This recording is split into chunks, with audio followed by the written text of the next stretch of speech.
Are we ready? Okay, we should be live. Okay, the Thursday, October 22nd, 2020, virtual regular meeting of the Brisbane Planning Commission will now come to order.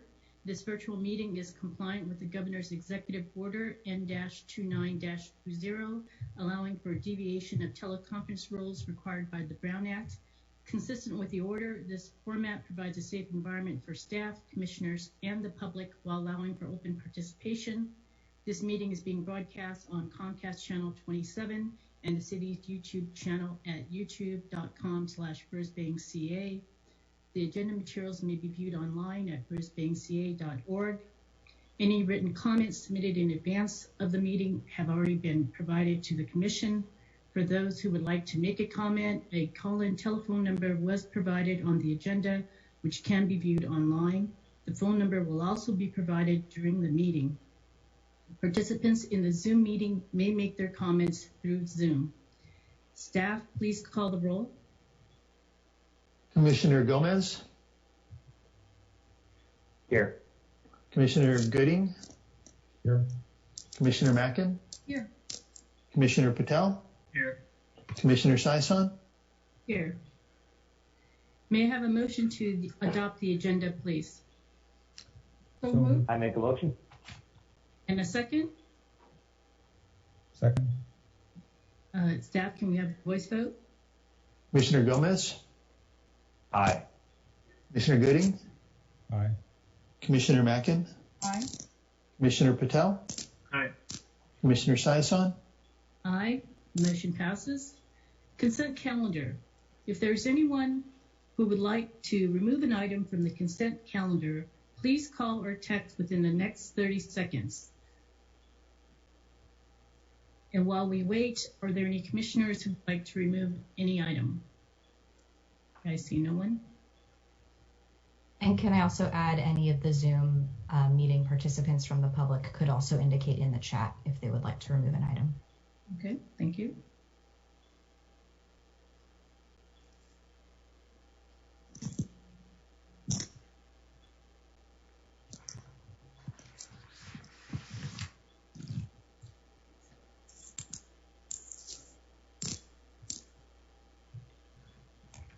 Okay, 30 seconds has passed. We have no one in the waiting room or in the chat. Okay, And I don't believe we got any texts. Okay, thank you, Julia. We have a motion to adopt the consent calendar. I move we adopt the consent calendar. Okay, and a second? Second. Okay, can you take a voice vote on that? Commissioner Gomez. Aye. Commissioner Gooding. Aye. Commissioner Mackin. Aye. Commissioner Patel.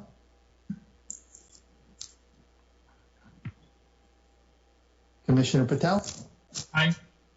Commissioner Saison. Aye. Motion passes. Next is oral communications. If there is any member of the public who wishes to address the Commission about an item not on tonight's agenda, please call or text or send a chat through Zoom within the next minute. And while we're waiting on that, I will turn to written communications. We did receive 2 letters regarding the subject of tonight's public hearing, which is 130 Sierra Point Road. First letter, dated October 21, is from neighbor John Skier, who resides on Humboldt Road, and he opposes granting of the use permit. The other, dated October 22nd, is from neighbor Michelle Salmon. She resides on the same block of the subject property and also opposes the use permit. Staff, are there any other written communications that have come in recently? None that I'm aware of. Okay, thank you.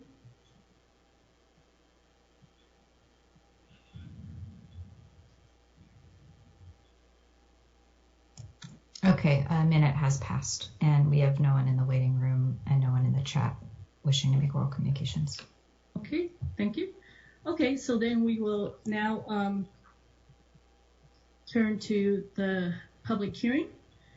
And this concerns 130 Sierra Point Road, use permit UP-1-20 and grading review EX-1-20.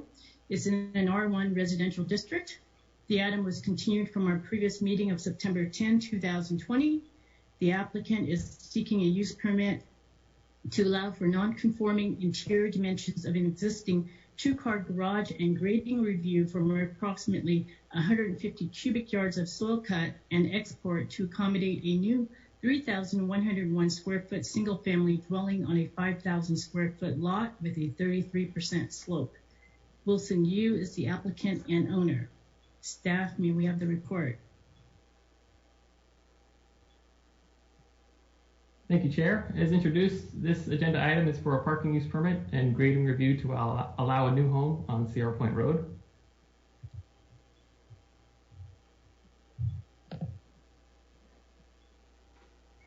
The applicant requests modification to the parking regulations and grading review to allow the construction of the 3,100 square foot single family home. The parking use permit would alter regulations pertaining to interior garage dimensions. Brisbane Municipal Code 17.34.040.g specifies interior garage dimensions to be a minimum 20 foot by 20 foot for a two-car garage. This design standard generally applies to newly constructed garages, but construction of an entirely new home also triggers compliance with current parking and design standards contained within Chapter 17.34. The existing garage is proposed to be retained, but does not meet the aforementioned design standard. Grading review is also required because more than 50 cubic yards of soil will be exported. 150 cubic yards is proposed, and this request also includes the removal of 6 mature trees. The 5,000 square foot site is located in the R1 residential zoning district and has a slope of 33%. It is currently developed with a 900 square foot home in the upper right hand corner of the site plan, and the previously mentioned 415 square foot garage shown in the lower left. In the photo, there is a planter box-esque retaining wall in the public right-of-way, and the garage is also retaining part of the hillside. The garage is considered non-conforming due to its 0-foot side setback. There are 6 mature trees, one of which is dead, and 1 more juvenile tree located on the property. None of the trees are protected species per Brisbane Municipal Code 12.12.040. Access is from Sierra Point, with a stairway leading from the street up to the home. The small little blue arrow in the lower left corner, that's your viewpoint for the photo on the slide. The applicant is proposing to demolish the existing home and build a new 3-story single-family home and preserve the detached garage. The new home and garage would represent a lot coverage of 40% and a floor area ratio of 0.70, both within the maximums allowed in the R1 zoning district. Parking includes 2 spaces in the garage, subject to the requested use permit, and 2 new on-street parking spaces. Setbacks and height are also in compliance with the development regulations of the R1. The photo here is pretty much the same viewpoint you saw in the previous slide. To grant the use permit, the Commission must consider 5 things. The first 2 apply to any use permit. 1, consider the nature and condition of all adjacent uses, as well as consistency with the general plan. The general plan land use designation is residential for Central Brisbane, and the existing use will remain as single-family home. The lot also meets the minimum size described in the general plan and Brisbane Municipal Code, which is 5,000 square feet. Surrounding uses are also residential and primarily single-family homes. 2, the Commission must consider potential detrimental effects on the neighborhood or welfare of the city. As mentioned, the project conforms to the development regulations of the R1 zone, including lot coverage, floor area ratio, height, and setback standards.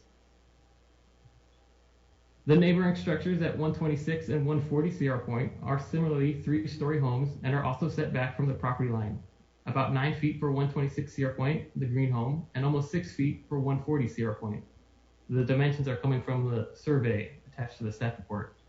Furthermore, the building permit application will be reviewed by the appropriate departments, building, fire, and public works, to ensure compliance with applicable health and safety codes. The next 3 use permit findings are specific to parking use permits. Number 3 is strict enforcement of the modified regulation is not required by present or future traffic volume or circulation. Remember, the regulation requested to be modified is the interior dimensions of a two-car garage. The existing garage can already reasonably accommodate two standard-sized vehicles per Brisbane Municipal Code 17.34.040, which indicates a standard-sized parking stall shall be 18 feet by 9 feet, or 18 feet by 18 feet for two vehicles. At nearly 19 feet by 19 feet, the garage exceeds the design standards. Additionally, no laundry or utility facilities will obstruct the parking area, as those facilities are located within the detached home. The fourth use permit finding addresses a shortage of on-street parking. Two new on-street parking spaces would be created where none existed before. As shown in the detail, new parking that is compliant with Brisbane Municipal Code 17.34.020 is proposed on Sierra Point Road in the public right-of-way, which, per Brisbane Municipal Code 17.34.050, may be recognized administratively. The spaces are also designed in accordance with Brisbane Municipal Code 17.34.040.c and .f, which permit up to 50% of the required parking spaces to be compact and allows tandem parking to be recognized as meeting the parking requirements for residential uses, respectively. Tandem parking is where no more than one space needs to be vacant to access another, meaning the compact space shown on the plan is considered to be in tandem with one of the garage spaces. The last use permit finding examines if full compliance is unreasonable due to existing structural or site constraints. The site has a steep slope, 33%, and would require significantly more grading to enlarge the garage approximately 40 square feet to comply with the 20 foot by 20 foot interior dimensions required by code. If you recall, the existing garage is currently retaining part of the hillside, and the garage's interior dimensions already exceed that of two standard-sized parking stalls. It should also be noted that prior to the 2016 parking ordinance update, the standard interior dimensions for a two-car garage was 18 feet by 18 feet, or identical to the standard-sized parking area for two cars. Before jumping into grading review, I'd like to elaborate on the non-conforming status of the garage and how it fits with the neighborhood, as that was the subject of a number of prior correspondences and inquiries. First, the garage is considered non-conforming due to its 0-foot side setback. The 0-foot front setback is not a contributing factor, and that is because Brisbane Municipal Code 17.32.070.3.a allows garages on lots with a slope greater than 15% to be located anywhere in the front setback, provided it is not located in the side setback, not taller than 15 feet, and the city engineer determines no traffic or safety hazards will be created. The existing garage is less than 15 feet tall, and the city engineer has reviewed the proposed project and did not object to the garage's location, but it is located in the side setback area though, hence non-conforming. Moving on to non-conforming structures per Brisbane Municipal Code 17.38.070, non-conforming structures may be maintained and repaired so as to protect the health and safety of the occupants and preserve the useful life of the structure. A recommended condition of approval would require the garage's roof, interior and exterior to be repaired to enable it to function for its intended purpose as a garage. As for the neighborhood, the slide shows that half the homes on the first block of Sierra Point, the Blue Stars, have garages with 0-foot front setbacks, while only one home presently has on-street parking. Another 5 homes, shown in red, have no off-street parking at all. As a reminder, this project is not required to provide on-street parking per Chapter 17.34. It must provide a total of 4 spaces, 2 of which must be covered, and the remaining 2 may be on or off-street spaces.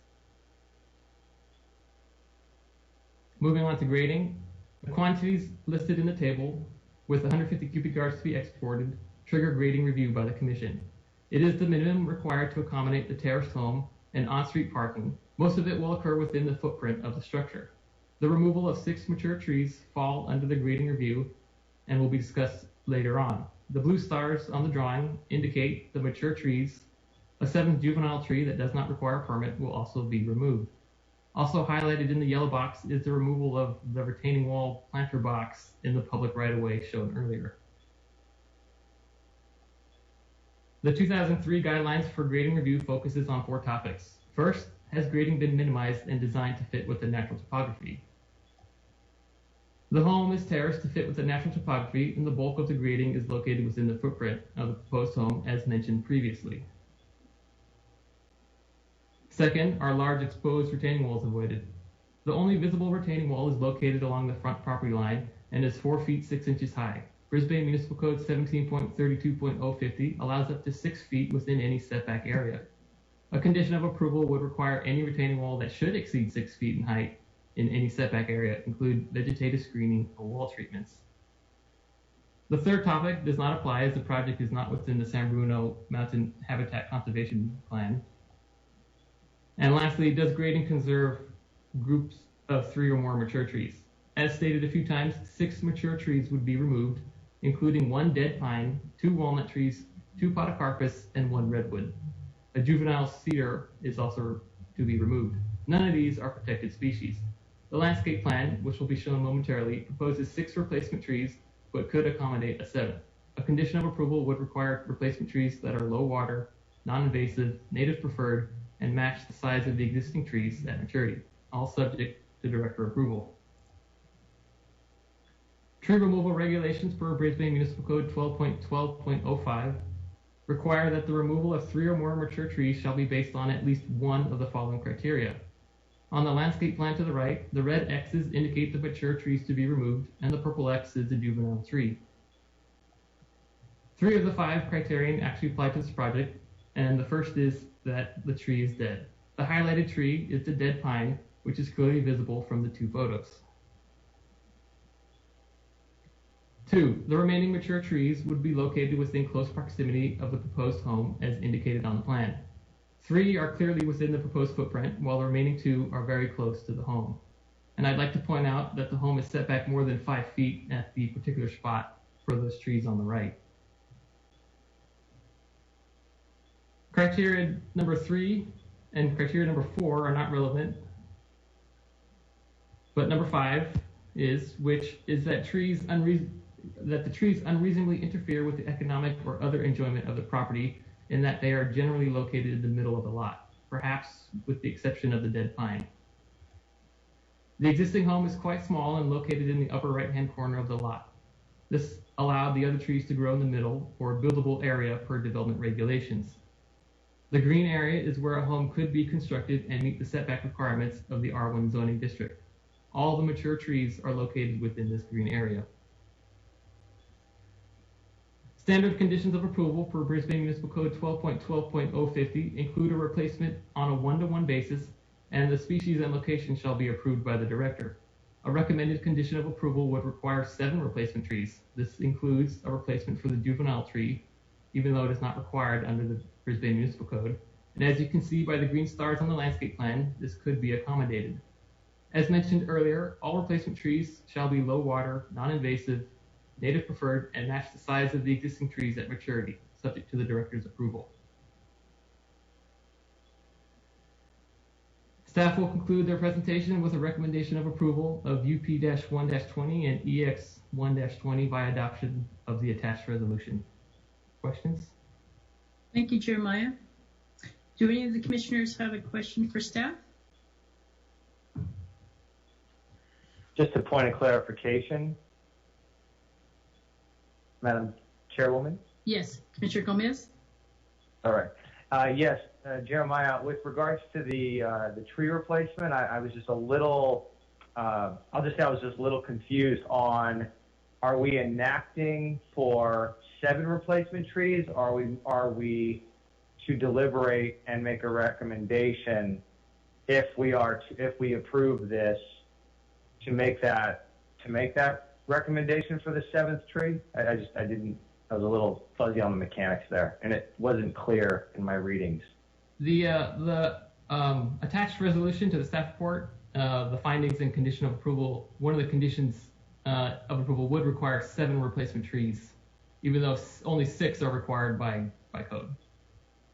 Okay, so it is, okay, so it seemed like it was 6 and then 7. Okay, so it is 7. Yes. Okay, thank you for that clarification. Thank you. Commissioner Mackin, you have a question?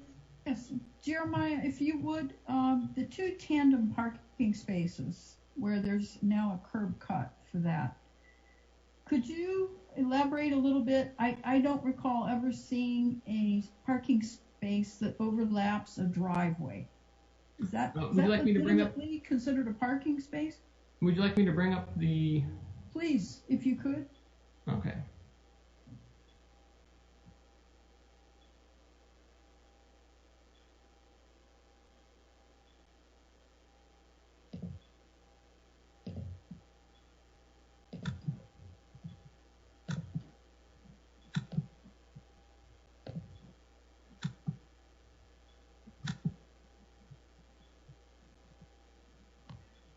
So you're referring to this parking here? There you go. Oop, my apologies.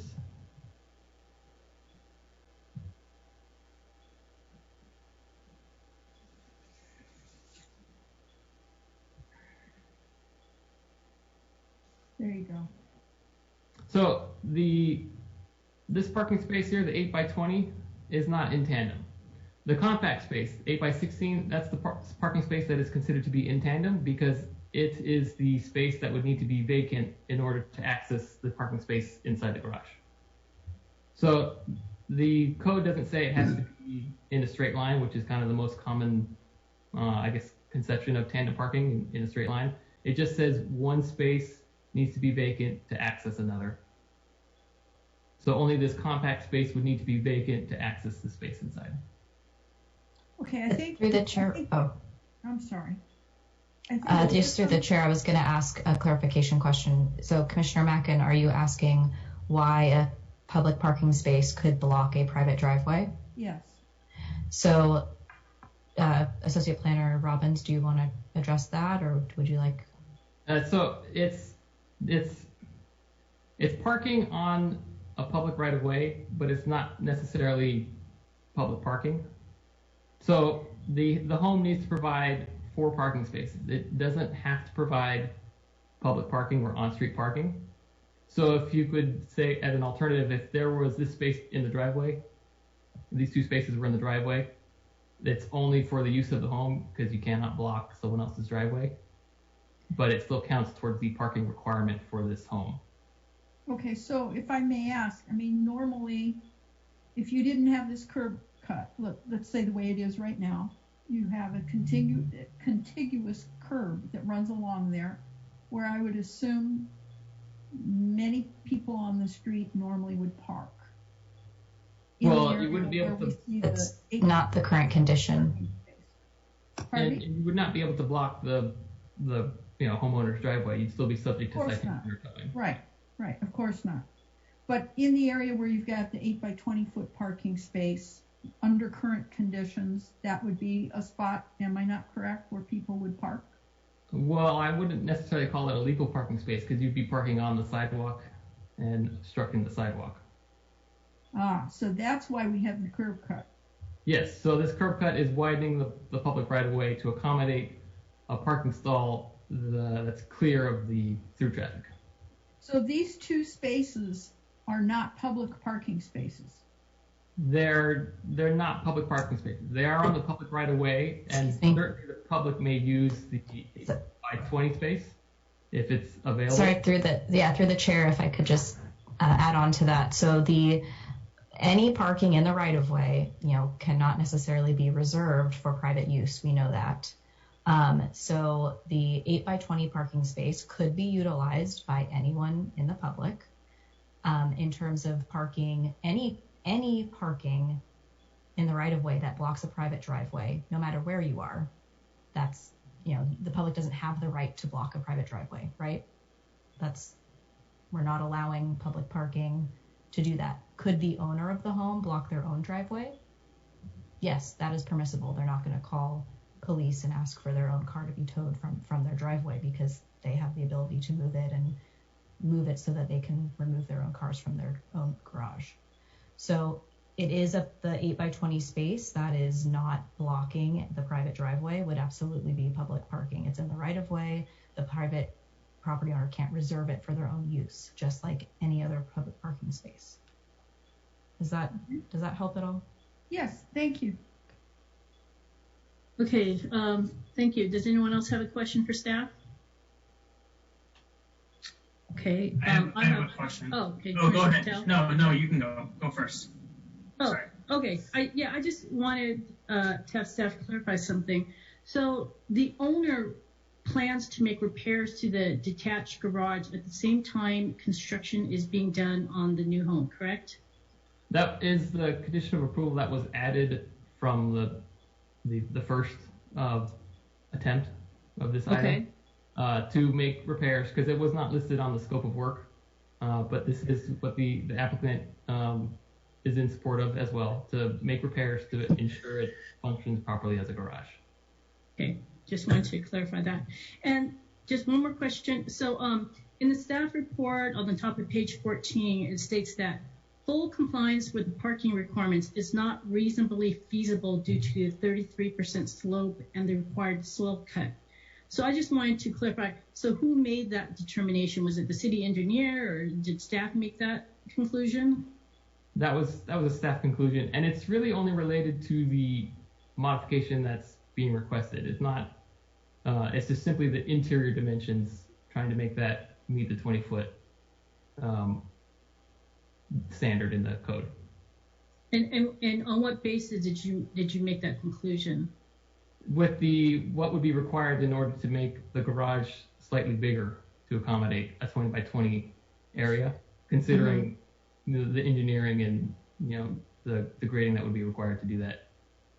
I mean, did you compare it with other other projects that we've had to conclude that this would be too unreasonable for them to require them to do, or was it a monetary factor? I'm just trying to get an idea of why this was deemed not reasonably feasible. It was more along the lines of, because the interior dimensions are already very close to what is required by standard, and that those dimensions also exceed the design standards for 2 parking stalls. Okay. That it's so close already, and I guess the monetary and the amount of work required for such a kind of a small increase. Okay, thank you. Commissioner Patel, you had a question? I think Commissioner Gooding has a question. He was raising his hand. I'll wait. Oh, okay. Commissioner Gooding? Thank you, Sandeep. Yeah, Jeremiah, if you could please explain for the public and myself for clarification, what conditions are being imposed by the most recent iteration of the proposal in terms of work on the garage to bring it up to a level where it is usable for cars? The condition specifies to the dry rot on the roof, any dry rot on the studs, and it includes both interior and exterior improvements to make sure it's in good condition. Would you like me to read the specifics of that condition? Yeah, sure. All right, let me locate.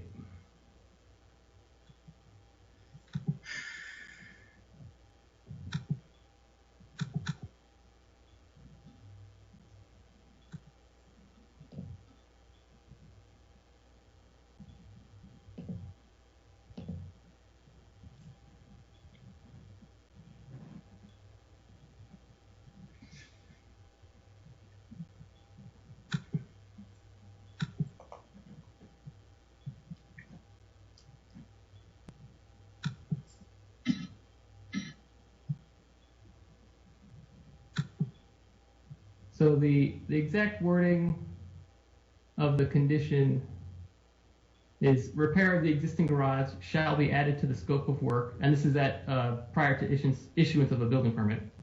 Repair of the existing garage shall be added to the scope of work and must include, hang on, second page. 1, repair or replace any ceiling joists or wall studs with dry rot. 2, replace entire roof, including any inner or underlying sub-roof components with dry rot. 3, sheetrock the interior. 4, repair or replace deteriorated exterior finishes. 5, paint the garage exterior.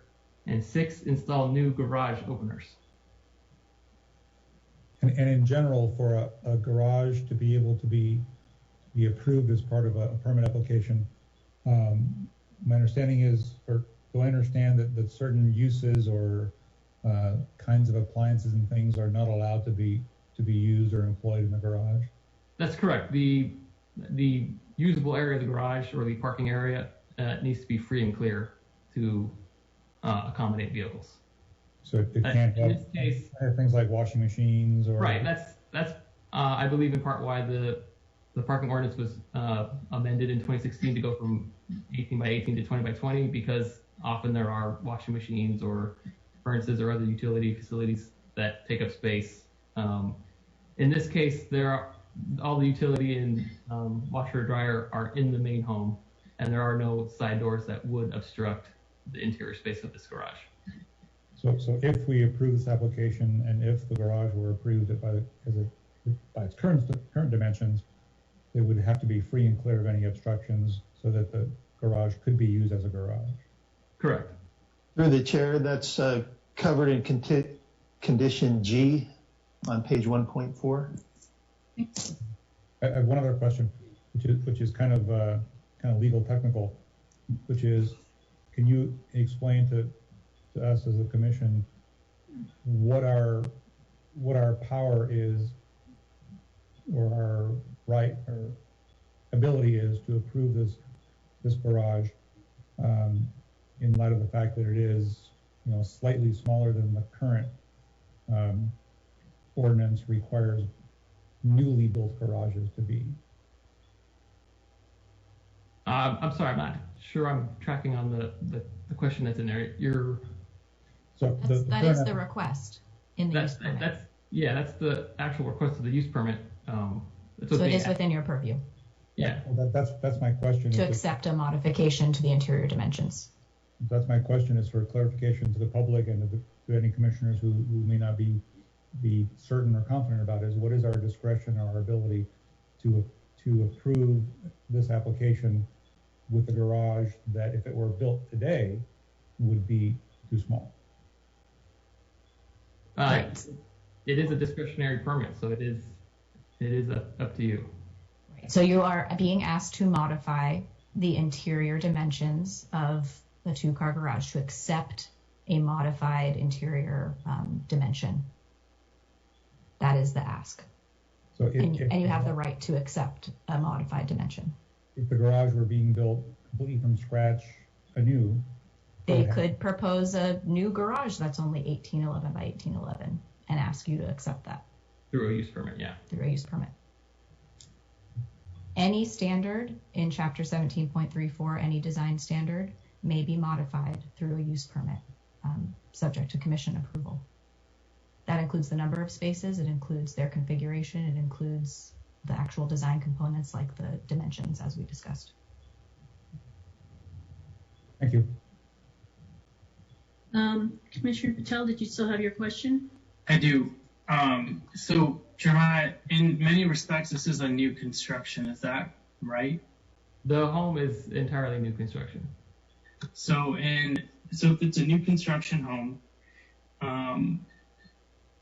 so I'm going to go through some of the letters. So the letter that Ms. Salmon proposed to the commission, it says, I'm just going to go through because I have some, I'm not understanding some of what's been said. It says that this two-car garage hasn't seen two cars in a long time. A lot of people don't park in their garages, which is a problem. But it is not only on the side property line with no setback, it also abuts the public right-of-way. So there's no two-car driveway to park in without sticking out in the street. So if it's a new construction, my question is, can you address the side setback issue? Why would we be approving a deviation from the side setback when we haven't done that in other projects? You're not approving a deviation from the side setback. It's an existing non-conforming structure. It was built prior to this current standard, which is why it's non-conforming. You're only looking at the interior dimensions. That's what the request in front of you is for. Right, I understand that, but what I'm saying is, why would we not be considering whether or not, if it's a new construction, why would we not be requiring that it meet the side setback? Well, the garage is not new construction. It's just a single-family home. But the entire project is a new project. I mean, in houses, I know that in previous houses where we've looked at garages and how much, I know that there was a project where we didn't approve it because the ratio of square footage or whatnot was not appropriate, and we were applying all of the laws that we thought were in place at that time to that particular construction project. And I feel like what's happening, I don't know, and maybe you can explain to me, but it seems like a super loophole where there's a new construction project, and what you're saying is, well, the garage is already there, so we don't really have to look at the garage as a new construction, even though the entire house is a new construction. Like, why wouldn't we be requiring a side setback and the garage as part of that particular new construction project? So through the chair, it's not necessarily a loophole. It's the non-conforming uses and structures regulations in our code that apply to any non-conforming structure. Because the structure itself is not being modified, not being expanded, not being demolished and rebuilt, it can persist in its present location. I also want to note that the current curb cut serving the garage is serving the current location of the garage. So, you know, in the case of a structure being completely rebuilt, that would also require relocation of the curb cut, you know, complete redesign in the right of way. So I think the proposal before you is to use an existing garage that is non-conforming, that is allowed by law to persist, just like any other non-conforming structure. Isn't the curb cut already being modified, though? The existing driveway location would not change. They are modifying the sidewalk in front of the property to accommodate additional street parking where there's currently sidewalk. So there's a modification to the curb cut. But not a relocation. I mean, I feel like if we're already going to be modifying the curb cut, I don't understand why would we be. I guess what's the point of having a side setback at all then? If we're going to be doing new constructions without when buildings are going to be allowed to have certain aspects of a project beyond the side setback, whereas the new building will be completely new, why even have a side setback in our statute? And through the chair, we're talking about sort of two separate things. You have various provisions in the zoning code, one regulating newly constructed buildings, and there's a whole subset or a separate set of regulations related to pre-existing what are considered non-conforming structures. The city has adopted different regulations that affect and apply to non-conforming structures. And again, we're applying the ordinance as it's written is really what we're doing. As a building that exists and meets the definition of a non-conforming structure per the code. So, I mean, the premise that it's a new building, the house is new, the structure for the home is new, but the garage is not a new structure by any definition. So we're not going to, by code, we don't apply new building structures to this non-conforming building. Are we at some point applying the parking? I mean, in terms of building the new building, aren't we sort of applying?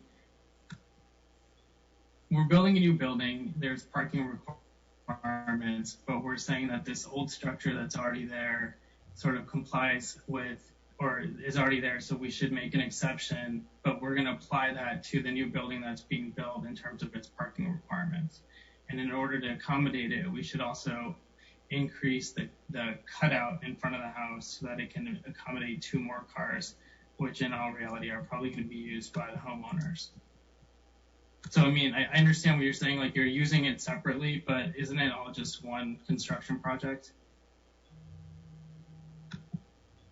So Yeah, I'm looking at it differently. I'm open to being told that this is not just one big construction project and that this is actually 2 different things that are happening, and we should treat them as 2 different sort of projects.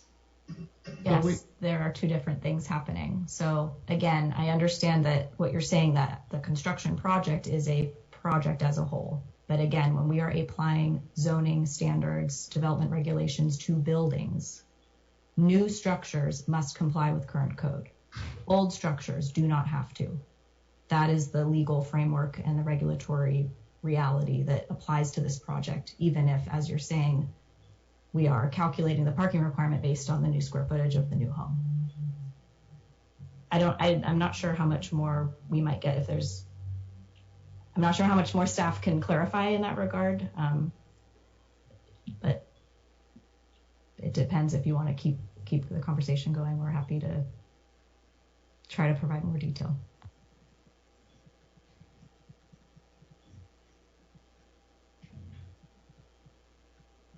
questions? Commissioner Patel? No. Okay, we could probably discuss this during our discussion phase too if we all want to have more questions. Commissioner Gooding, your Zoom hand is still up. Did you still have a question or? No, thank you. I put it up before you. Okay. Thank you. Okay. Anyone else have any further questions? Okay, then I will open up the public hearing, and we could hear from the applicant if you would like to speak.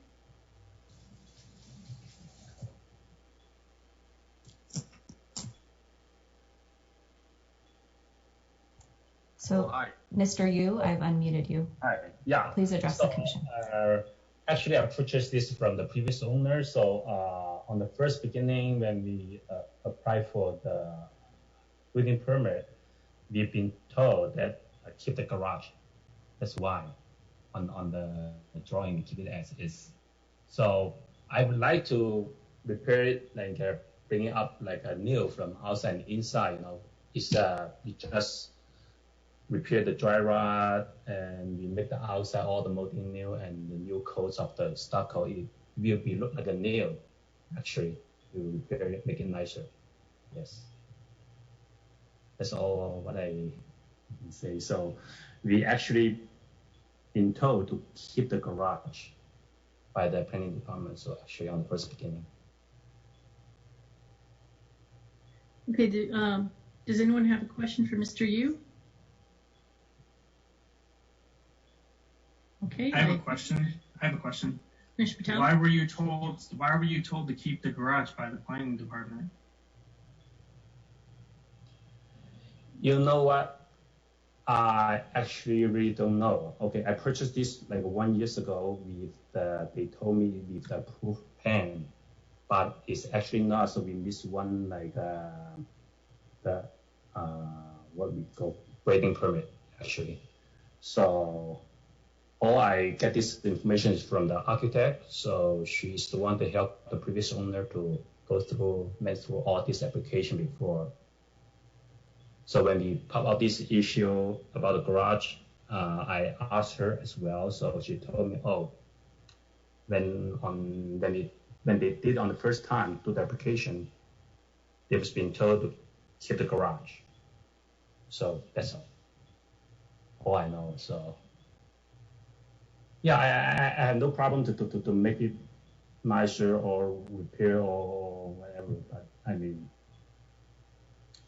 this come from before, so I just accept it. What? Through the chair, is it okay if we respond to that as staff? Sure. So I think in the record it'll show that the undersize of the garage was communicated to the building permit. This was originally a building permit application, right? They did not realize that they needed to come to the commission for grading. So under the building permit review, that was flagged, as was the size of the garage, which they submitted a building permit application where they did not propose replacement of the garage. So staff informed them, if you do not want to build a new garage that conforms because you feel you can meet the use permit findings, you could apply for a use permit to the commission to keep the garage. I just want to make that clear in the record. It's not something staff imposed on them. It was something that was caught in a building permit plan check and provided as an option to the applicant if they wanted to keep the garage. That was the only way they could. Okay, thank you, Julia. Commissioner Patel, you have any more follow-up questions? No. Commissioner Mackin, you have a question? Yes, this question's for Mr. Yu. You've heard our discussion here, and I think we're probably all dying to ask you if you thought that you could not have a new garage.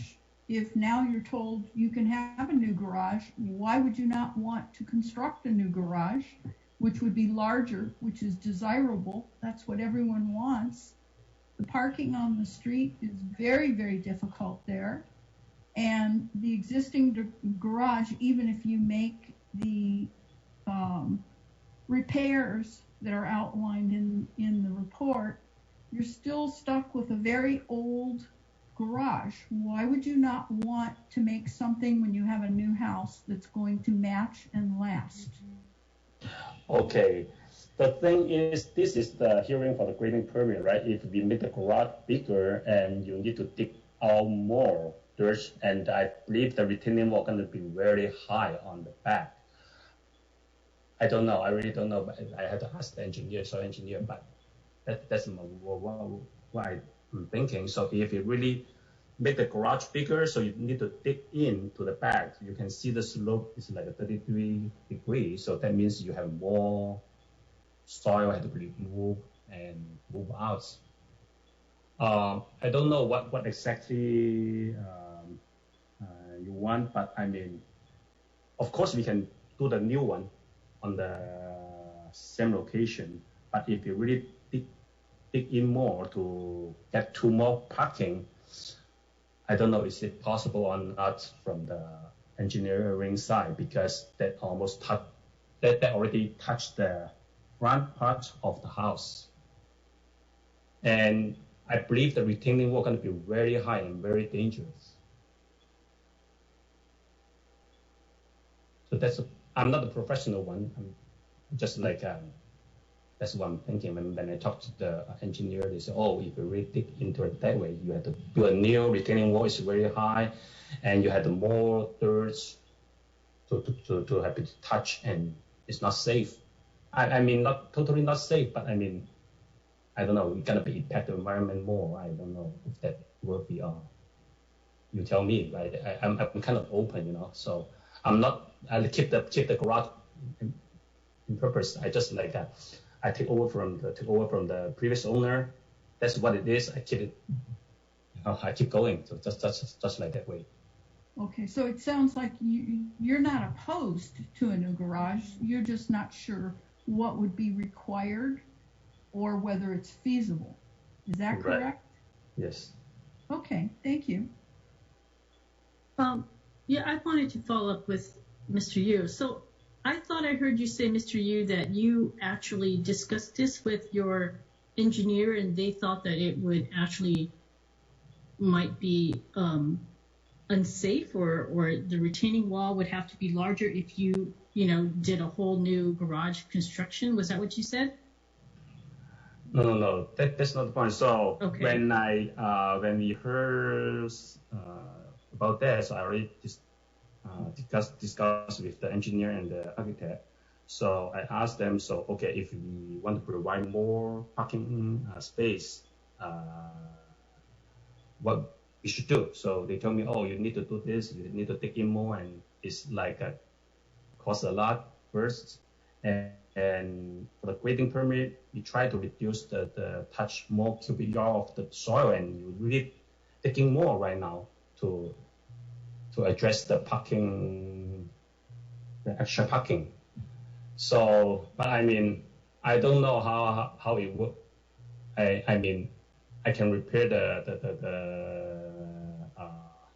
garage to make it nicer. That's I believe I will do that for sure. But I mean, if you want to make more parking space, I cannot answer the question. I have to talk to the engineer, so they know better than me. So. Okay, thank you. Any more questions for Mr. Yu? So, Mr. Yu, are you saying that you're still willing to talk to an engineer about incorporating a bigger garage into your housing plan? Is that what you're saying? Yeah, so if you really have to, so we had to change the drawing calculation, and I had to talk to them. So I really don't know about that. So it really depends on the hearing. If you approve, we just repair, make it nicer. But if not, so I have to talk to them. So how we can address all these problems.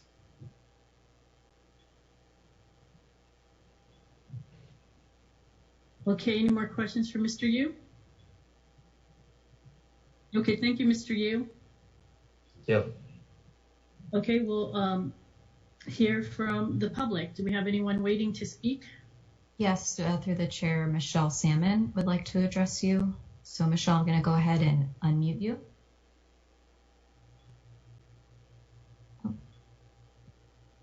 Michelle Salmon, Brisbane resident, lifelong resident of this block of Sierra Point Road, which is over 60 years. I have real concerns over this. number one, I question the safety of that garage when you are relying on the back wall of that garage to be a retaining wall for a whole new construction. That garage has been there for at least 30 or 40 or maybe even 50 years. Okay, maybe longer. I don't even remember when it was built, and I have a really good memory. It's been there that long. And right now it doesn't have any pressure on it, you know, but as soon as you start putting construction above it, it's going to have pressure on it. And I don't think it's safe, and I don't think it's right to take up the 3 feet of space that goes between the buildings. That's not how this is zoned here. And yes, there's a lot of grandfathered things in. And I would actually like to see the, go back to the slide that the associate planner had that showed all the other garages, because I can tell you the story for every single one of those garages. And the stories for the houses that don't have a garage like ours. There are many houses on this street that were built in 1930, 31, 32, 1940, 45, whatever. And you showed examples of a lot of older houses that have very tiny garages that aren't parkable. I haven't seen vehicles park in this garage, at least since I was in high school, okay? So I have really concerns about that. And we've made so many accommodations on this street and so many things. But this is new construction. They're building a new house on a 5,000 square foot lot. Why are you not requiring them to meet the parking requirements associated with that? Because when they finish the house, then they can build an ADU, okay? You're exacerbating a problem. And there are several houses on the street that don't have a garage, didn't come with a garage, because garages weren't the thing in 1930 to 1940. And so I think that you're really creating a terrible problem. Oh, you can make it nicer, but can you make it safer? It's not safe. And when that house sold from the person who had lived there for many, many years, when that house sold, it was just about 2 months after we bought our house, and they were doing the construction across the street from us at 110 Sierra Point. And yes, they took a huge amount of dirt out of that lot, dump trucks full, and built a giant retaining wall with French drains and put in an elevator and put in a 2-car garage and a 2-car driveway, and they still have an on-site parking space, all right? And that is a 37.5-foot lot, I believe, whereas this is a 50-foot wide lot, and you're not even going to have maybe one public place and as considered part of their parking. No, that's not right. That's not right. And so I have serious concerns. I showed pictures that I sent today that shows cracks in the cement wall of the garage, that shows deterioration of that garage. Supposedly it's big enough to fit 2 cars in, but I don't think so. Actually, all I've ever seen parked in there is motorcycles and one time some hot rod, and that was like in the 60s. So I just don't feel this is right, and it's not fair. And when the people bought that house, it was a tiny little house, little shack. It was in that shack that's the house now, has been there since the 1932 or 34. It shows up in a photograph, along with our house, the house next to us, and the house next to them. And when they bought it, they dug out the basement, added another room without permits. They put that retaining wall, a kind of planter box out front. That was only supposed to be there 2 years, and then they were supposed to excavate that. And that was the agreement that they had made with the city. Here it is, 16 years later. It's still there. It's still taking up the public right-of-way. Nobody can use that sidewalk. They drive up and park on it because there's no curb cut, you know, and they park in their driveway because they sure don't park in the garage. They use it for lots of other stuff, but they don't park there. And I'm just sick of this. This has happened on this street so many times. At 58 Sierra Point Road, they got a variance where they tripled the size of the house and left a small 1-car garage and made the driveway so steep that they never parked it in. And they had 4 cars, 1 personal car for each of them and 2 company cars that they parked on the street. Okay, and you go up and down the street, it's the same thing all the way up and down the street. Many of the houses, I mean, if you pull up that picture, I'll tell you, one of those houses, it was moved over here from El Dorado Street when the school took the property. That house is really old. They do have a 2-car garage. They park 1 car in it. You know, the house next to them, no garage, no carport. They do have a kind of a driveway. 89 Sierra Point never had a garage. It did have a carport, which finally rotted. Our house never had a garage. My grandmother's house next door, the boarding house, one of the apartments was supposed to be a garage. It was too steep to get in and out of. You showed my dad's garage there. It had 2 parking places in the garage, and Dad parked both the Mustang and his truck in the garage until Betty couldn't park in the garage anymore because she didn't have the skill to do it. So the Mustang stayed in the garage every night. So don't tell me. I mean, and Sue Ladow's house next door, 2-car garage. They don't use either garage for a car anymore because they have laundry down there now.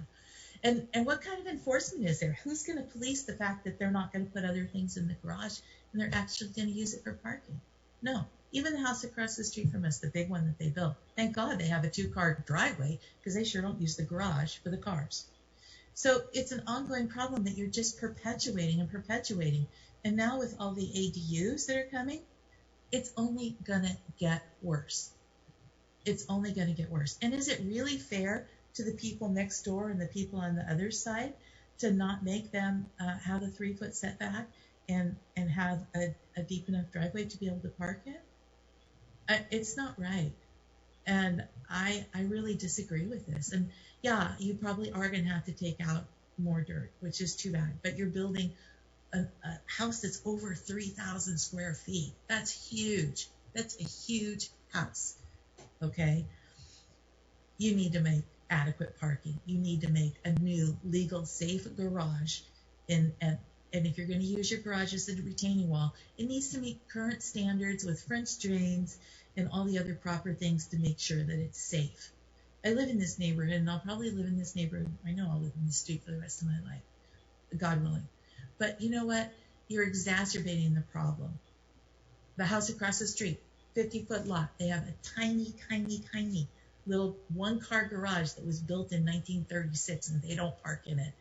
Even if it was empty, I don't think you could park anything in there except a motorcycle.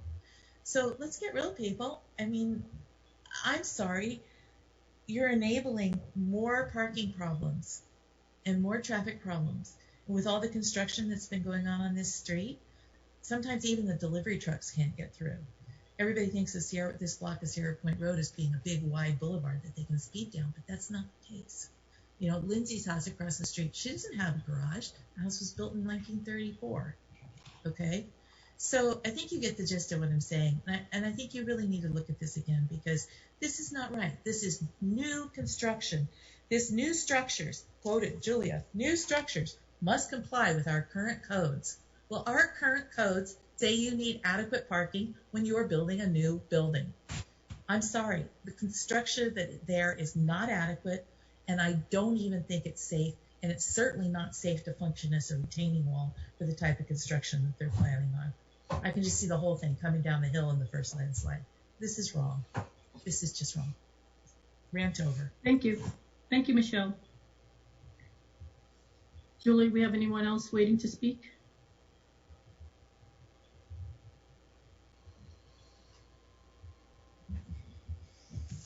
I don't have anyone else in the waiting room. I don't see anything else in the chat. If any of the other Zoom participants would like to address the commission, now would be the time. If you're not in the Zoom, you can also call the number on the screen. But no, I don't have anyone else. I had a question for Michelle. Sure. Commissioner Gooding? Yeah.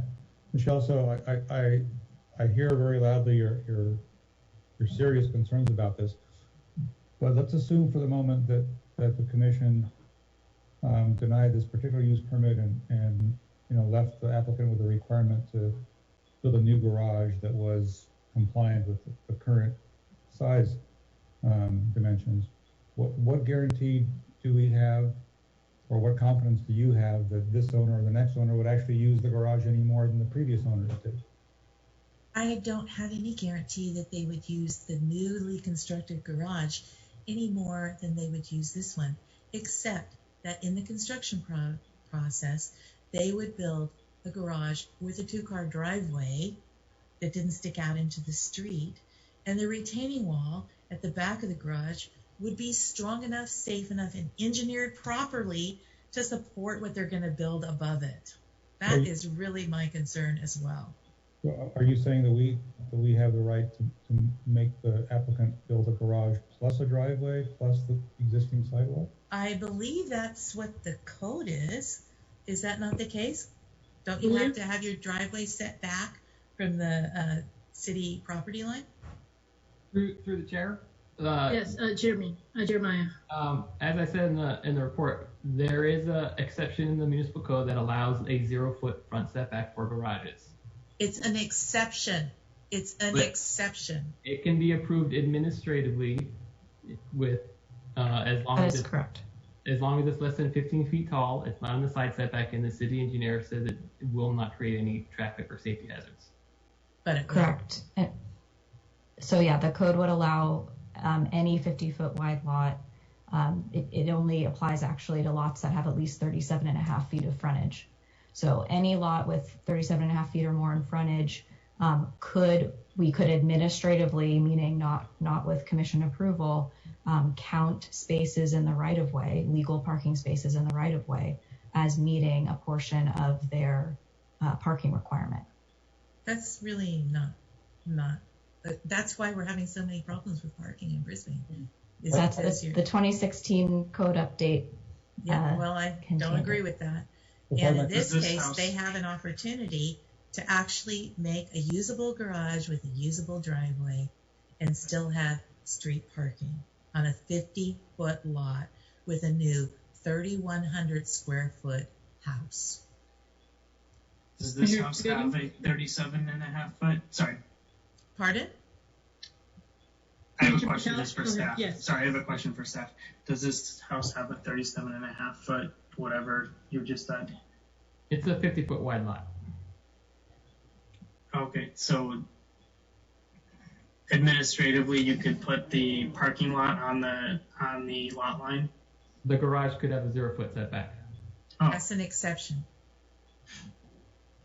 Administrative exception, so not an exception that goes to a discretionary public hearing. Yes, what's the difference?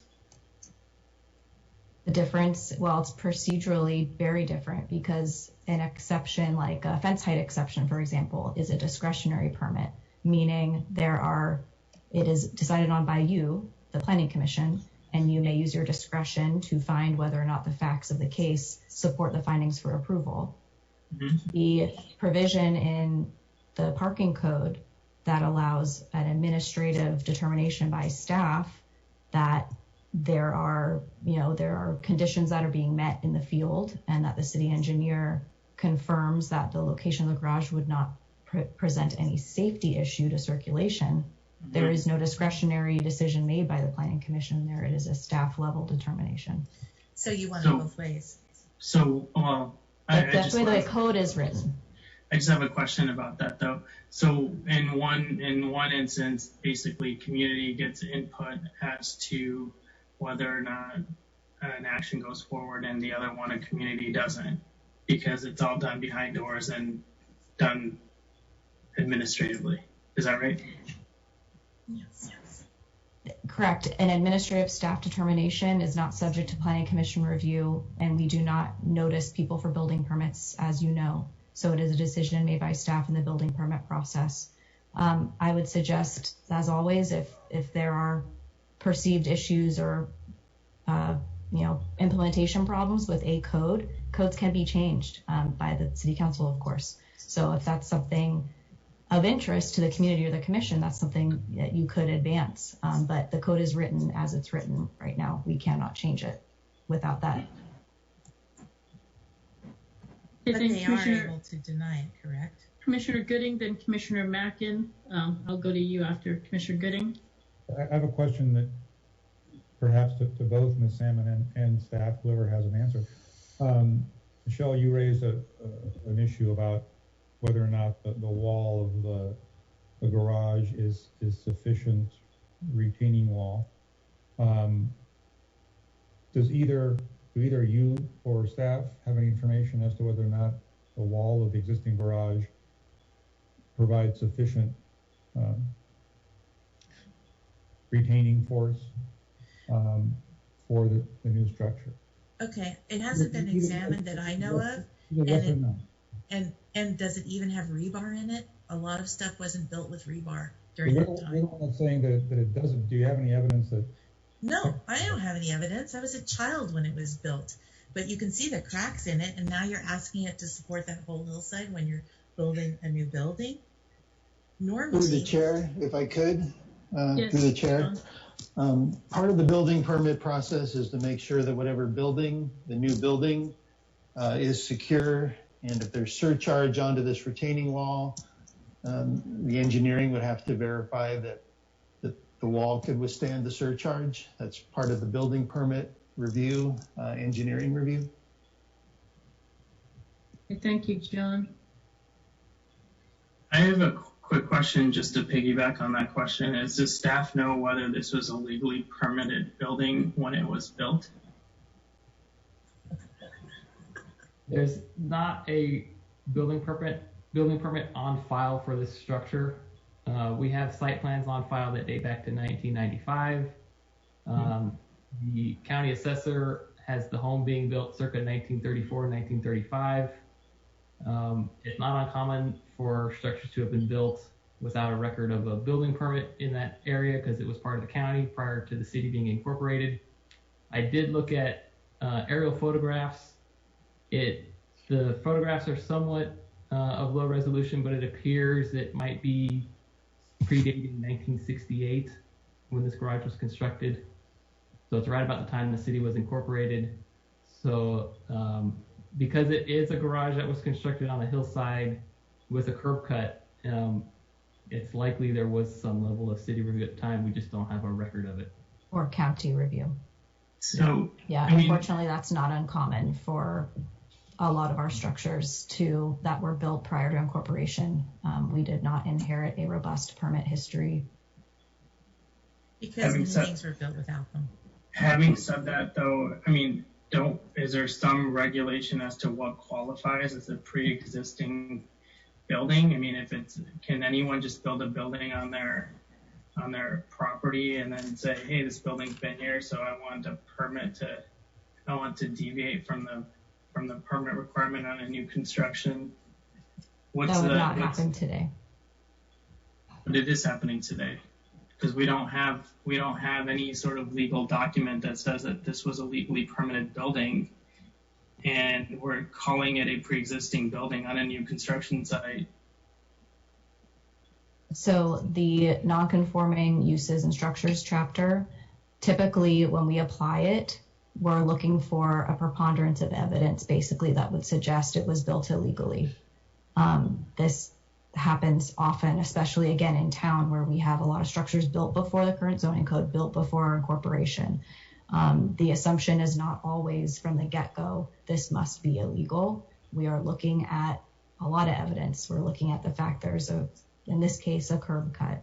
We're looking at prior survey in the record for this project, which actually showed, some deviation in where the lot line was potentially located, such that it might have been built at the time in conformance with the setback requirements. There's a lot of evidence that you look at for any particular structure to make that determination of whether it's not conforming or not. And again, with our permit records being imperfect, it's not really fair to folks to always just come from the side of it must be illegal. You have to look at the context. You have to look at all the evidence associated with that structure on a case-by-case basis. I would like to say that I don't think you can use curb cut as an indication because the street was completely redone in 1981 and it changed the curb cuts on all of the driveways and all of the stairways that met the city street at that time. So you cannot use that as an indication. And I'm not saying it was built without permits or whether it was built without permits. I am questioning the safety of it now because I know that the building is at least 50, 55 years old. Okay, thank you. Commissioner Mack, and you've been waiting patiently to speak. Oh, no problem. Okay. I wanted to ask Jeremiah, the requirement for repairs to that garage, who did the survey of the garage and recommended that list of repairs? You mean like a license survey of the garage, or just the kind of Sorry, take away the word survey. Who made the recommendation for the required repairs? Who looked at the garage and came up with the list? The applicant provided photographs to staff, and he also wrote an open letter to the residents that had written correspondence from the September 10th meeting, in which stated his intent to repair the garage. And working together, we came up with this list of what needed to be repaired to make it a suitable structure based on the applicant and photographs provided. So we've not had anyone, a building inspector, actually look at the site in person. I am not aware of that. Perhaps the applicant may have. And I'm not alluding to whether that was required. I'm just trying to gain some clarification here. No, we did not send out inspectors through the life of this, the building permit that turned into a planning application. And I'll just note through the chair, I understand we're engaging in discussion right now, but there is one person in the waiting room. Do you want to continue taking public comment? Okay. Yes. Oh, Let's they hear left. from the other person. Oh, they left. They just left. If they come back, I will let you know. Can I say something? This is Wilson. Who is that? Wilson, the owner. Oh, okay. Okay. You know what? Yeah, I totally willing to redo the garage. Actually, it's not a problem to me. But I mean, I can redo the garage and even set back 1 or 2 feet for the retaining wall if it's necessary. But I mean, I just took over this application from the previous owner. That's why I just keep it as is. But from my point, I'm okay to redo the garage. So that's my point. If this can help everybody, can resolve all this problem, I will do that. Okay, thank you, Mr. Yu. Okay, does any more comments or? No, the caller has not returned. So if anyone still wants to make comments, no. Do you want to give like 30 seconds in case they want to call back? Sure. Okay, we'll set the timer. Okay, I'm starting a timer right now. So 30 seconds to anyone who might have wanted to make a comment.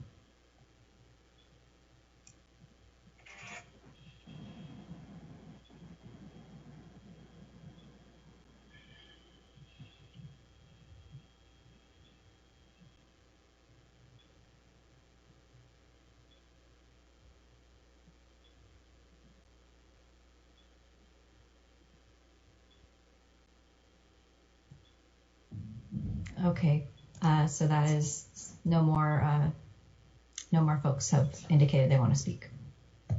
Thank you, and 30 Julia. seconds has stopped. Through the chair, there was one person who was texting me. She may have been the party who hung up. So I was going to see if she wanted, if you don't mind holding it open another minute to see if she wants to call back. Okay. If you don't mind indulging me. Okay, I posted the slide again with the call-in number.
John, do they want to make a comment through another means if the phone is not working for them?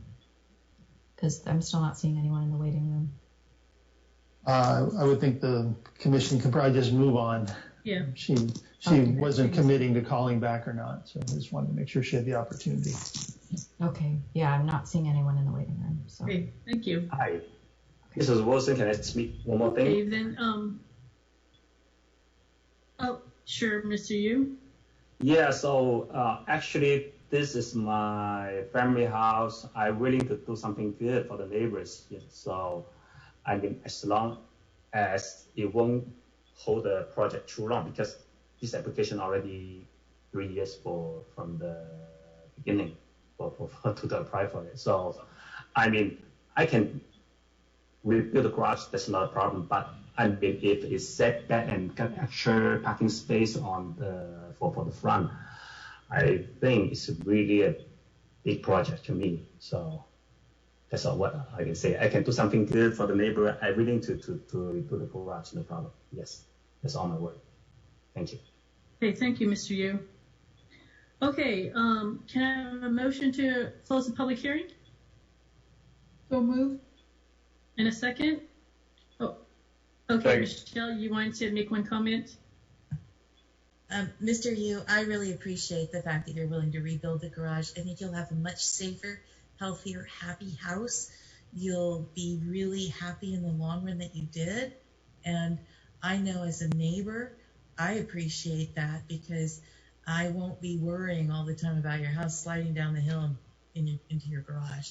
So I really do appreciate that you are willing to build the required parking for the size structure that you're planning on. Yeah, I totally understand. You're happy. Yeah. And I think in the long run, you'll be really happy that you did it, even more than your neighbors. So thank you very much. Thank you. Okay, thank you. Through the chair, Yes. I just want to clarify for the record to the applicant, is he making a formal request to withdraw the application? So I know through the chair, if you don't mind asking the applicant before you close the public hearing. Yeah, we were going to, I guess, address it during discussions, but if Mr. Yu would like to, state his intentions now, sure. Mr. Yu? Yes. So are you saying that you would be willing to withdraw your current application and resubmit something new?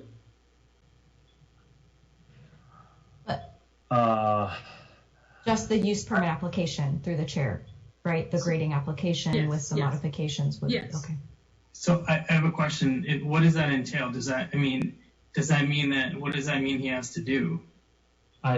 Does that mean I have to withdraw the application and do it again, like submit a new revision for everything, for the garage and everything? Or I don't know. I understand what it will be.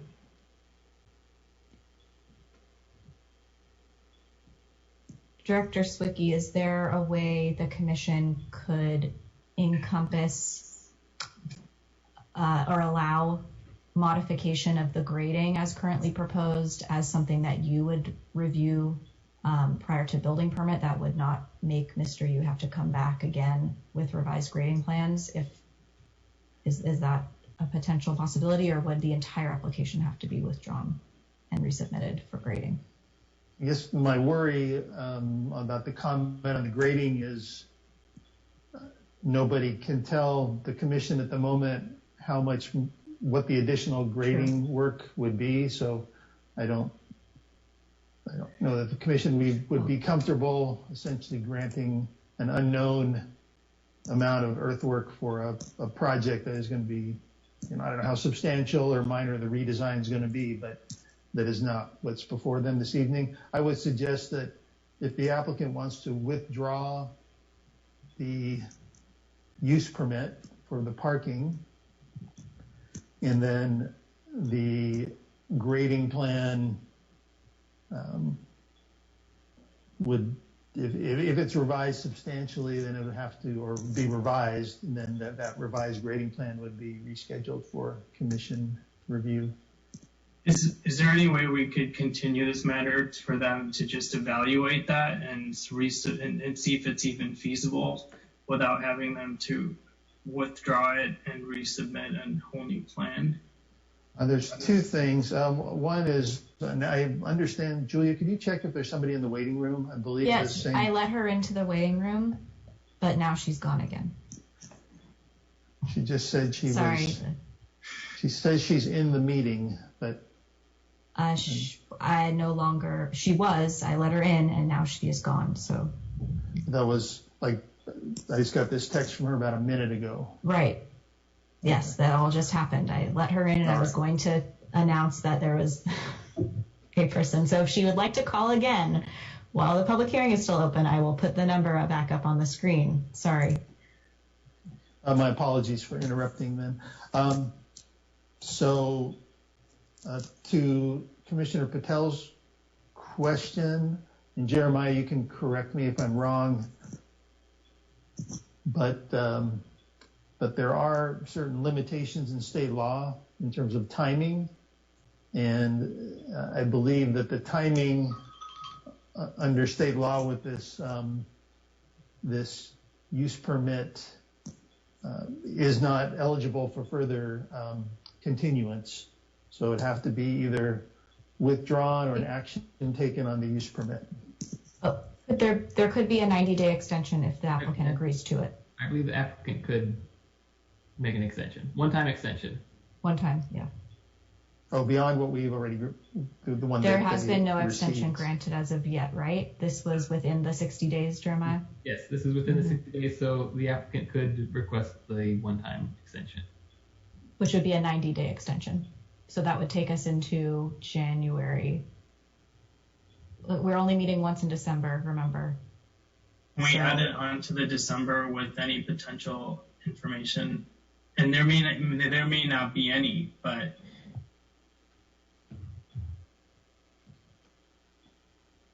let's just make sure if it can't go in December, because that's a pretty packed meeting, I think, already.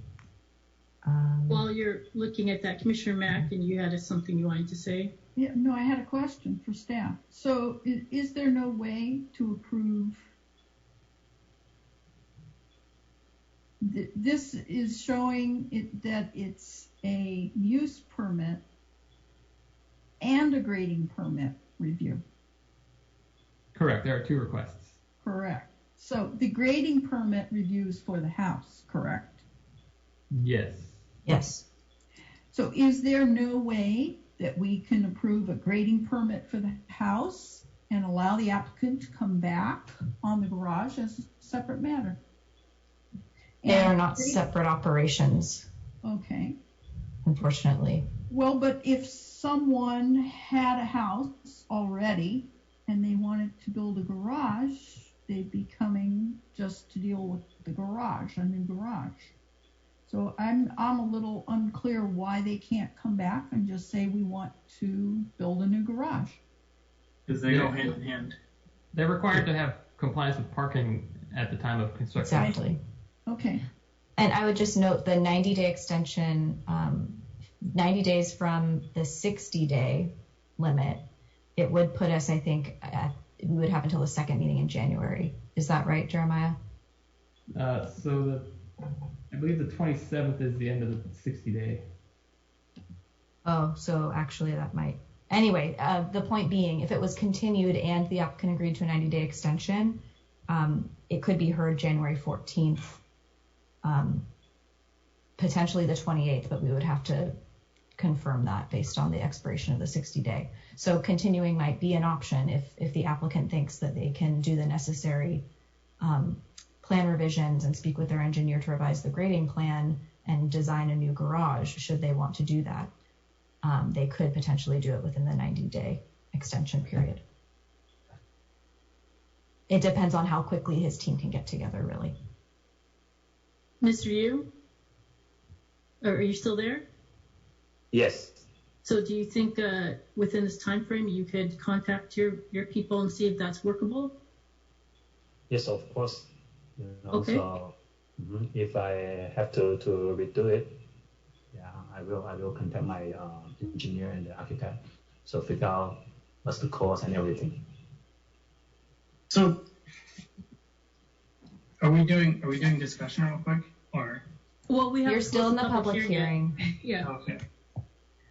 Okay. So, okay. Thank you, Mr. Yu, everyone. Can I have a motion to close the public hearing? I move to close public hearing. And a second? Second. Okay. Can we take the voice vote? Commissioner Gomez, Aye. Commissioner Gooding, Commissioner Gooding, Sorry. Aye. Commissioner Mackin, Aye. Commissioner Patel, Aye. Commissioner Saison. Aye. Okay. The motion passes. Okay. So let's discuss. Want to start? Commissioner Gooding, you're smiling, so. Well, is there any purpose or need for further commission discussion if the applicant is inclined or suggesting that he wishes to continue the matter for possible reformulation? Well, this is the only thing is like, I think that we've talked about continuing it for him to do the analysis of the garage. I just want to make clear, like, I think that in the construction process, my understanding is that the garage will be determined to be solidly built eventually. I guess the real question is whether he can incorporate it into the new building. And if the answer is no, well, then the answer is no, but he's willing to look at it. And so I think on that date, will be answered, like, he'll come back to us with the answer of, like, look, I did the analysis. This project can't incorporate a garage because of X, Y, and Z, and so I need to use the existing garage because of these reasons, and I plan on making it be constructionally, it'll be a sound construction, and there won't be any issues with the construction or how it's built.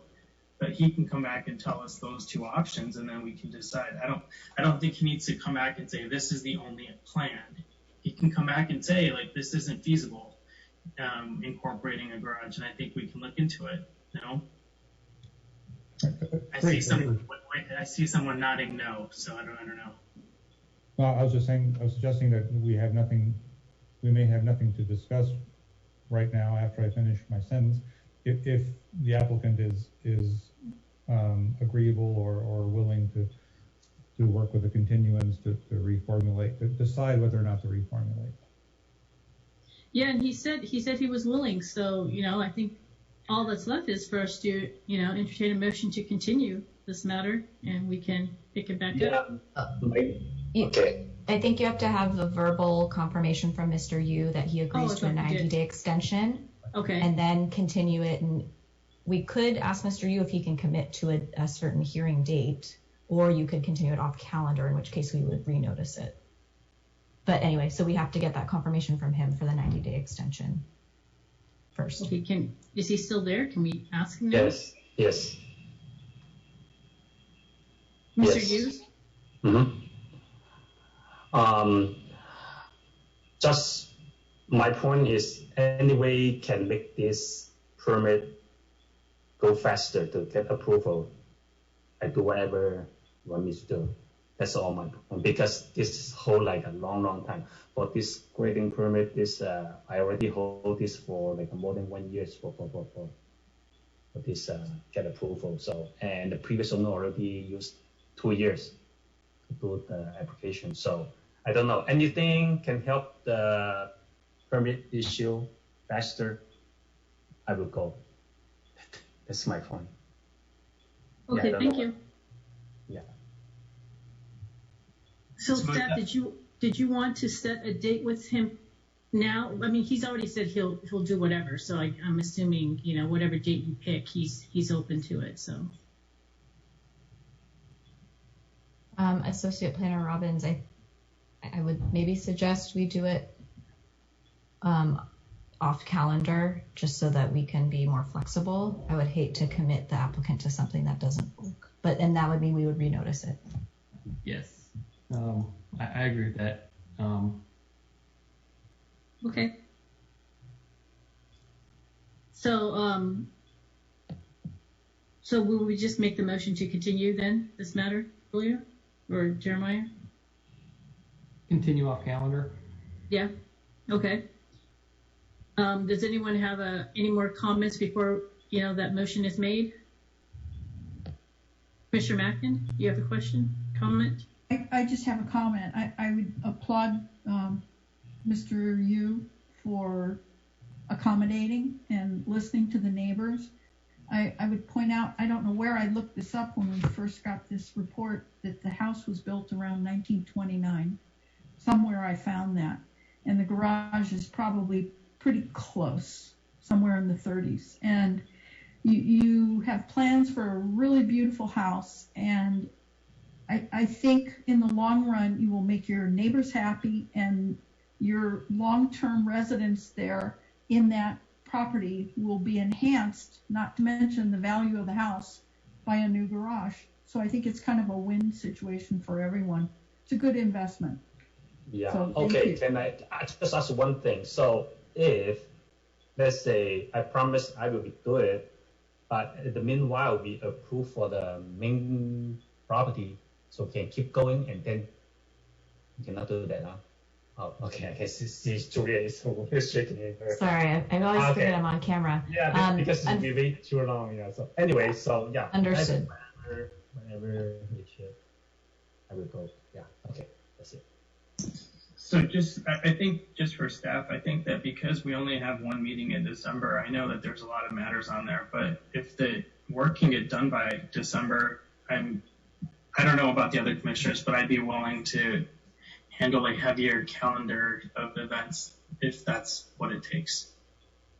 Okay, that's helpful. Yes. Yes. So, yeah, he's asking, he's agreeing to the delays. So the quicker, but the quicker we can do it for him, the better. Okay. So, can I have a motion then to continue this off calendar? So moved. And a second? Second. Okay. Let's take the voice vote.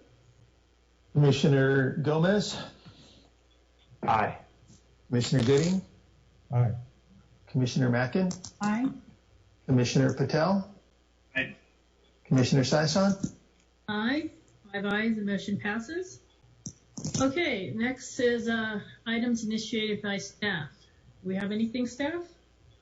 Oh, just a couple items that were heard by the council earlier in October that you had seen previously. One was the ADU ordinance, and the council did approve that. The other was, and it was kind of heard by the commission at the same time, was the increased exemption of FAR for garages. And if you recall, that it was part of the ADU case as well. And the council split the two, so they moved forward with the ADUs. They chose to continue the other one off calendar. So no progress on that. The other thing that was discussed a little bit at the council was some of the issues related to housing projections for Brisbane as part of the Plan Bay Area 2050 process. And the numbers are kind of staggering or somewhat breathtaking in terms of the number of units that are being projected by 2050, in excess of 9,000 additional units by then. And that'll have if those numbers hold, that would have an effect on the next housing element cycle, which the commission will be getting involved in next year in terms of how many units the city needs to accommodate in the next 8-year housing element cycle. So more to come on that. I think that'll be another thing we'll discuss when we're talking about work program and issues that the commission will be working on next year, certainly the housing element, and that'll be one of the items we'll be discussing. That's all I have. Am I missing anything, Julia or Jeremiah? No. I think it's it. Okay, thank you. Next is items initiated by the commission. Does anyone have anything? Okay, I see no one. Then, Wait. oh, Real quick, someone? Okay, Commissioner Mackin. just in response to what John said about those housing numbers, there are a couple groups that are disputing the numbers that are being used to calculate housing needs, that say that they've been vastly overstated and perhaps even double counted as for the needs. And those needs that they're working on were sanctioned by Governor Newsom when he ran for governor, and now he's backtracking and saying maybe they're not correct. So the jury's still out. Thank you. Okay, thank you. Okay, so may I have a motion to adjourn to the next regular meeting of November 12th, 2020? I'll move. And a second? I'll second. Second. Okay, let's take a voice vote. Commissioner Gomez, Aye. Commissioner Gooding, Aye. Commissioner Mackin, Aye. Commissioner Patel, Aye. Commissioner Sison. Aye, motion passes. Meeting is adjourned. Thank you. Thank you. All right. The recording has